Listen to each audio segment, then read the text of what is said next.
कृष्ण जी भी थे। आज अगर अभी सब उतना विषय चाहिए या बैठे आप।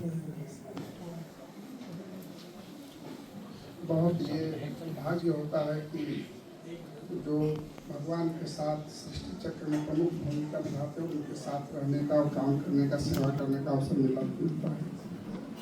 भाई साहब से हमारा बहुत ज़्यादा घनिष्ठ संबंध तो नहीं था पहले, लेकिन यज्ञ के कारोबार के हिसाब से जब आते थे यहाँ पे तब उनके साथ संपर्क में आना जाना होता था। लेकिन पिछले जब यहाँ कंटिन्यूस में रहने लगे तो मैंने भाई साहब का ऐसा रूप नहीं देखा था जो कि रहने के दौरान हुआ, क्योंकि कई सारी यज्ञ की ऐसी चीज़ें थी और भरोसा जिस तरीके से वो करते थे कि जब हमको बुलाते थे या कोई चीज़ ऐसे टेक्निकल हो जाती थी तो बहुत लोगों से डिस्कस करने के बाद मुझे बुलाते थे कि कोमल ऐसे ऐसे आया है, इसमें मुझे क्या करना चाहिए। ये एक भरोसा देख के परख के रखना ये सामान्य कोई नहीं कर सकता। ये बाबा के समय में दृष्टि थी कि बाबा के पास थे कि बाबा परख लेते थे कि कौन से स्टोर कैसे करनी। एक नहीं दर्जनों ऐसी केसेस हुई। एक बार ऐसा हुआ कि भाई साहब से किसी ने कोई साइन कराया तो भाई साहब मेरे को बुलाए कि देखो ये साइन कराया। फिर वो चले गए वासी में जाके रात को मेरे को 9 बजे फोन किया, बोले मुझे लग रहा था कि जो मैंने साइन किया है उसको रिव्यू करना चाहिए, आपका क्या विचार है।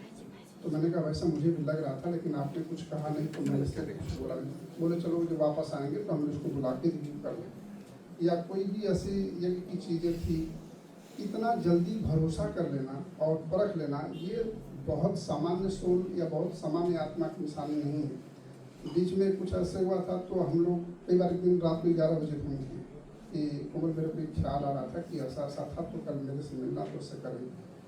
तो ऐसी महान आत्माएं जिनका संकल्प सिर्फ यज्ञ के लिए चलता हो, उनका पर्सनल निजी स्वार्थ रहा, ऐसे मैंने इनको करीब से देखा।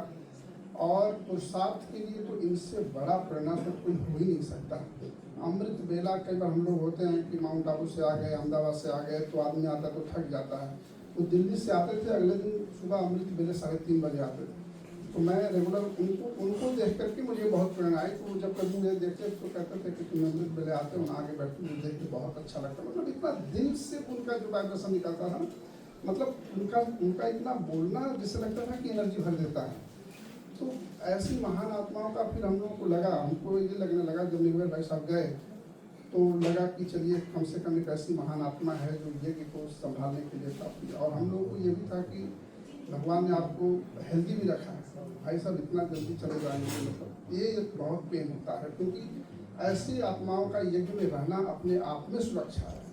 भाई साहब जहाँ भी होंगे, जैसे भी होंगे, उनकी शक्ति हम लोगों को मिलती रहेगी। और जो कुछ वो इतने दिनों में ये जिम्मेदारियाँ सिखा के गए, निश्चित तौर पे उनकी प्रेरणा मिलती रहेगी।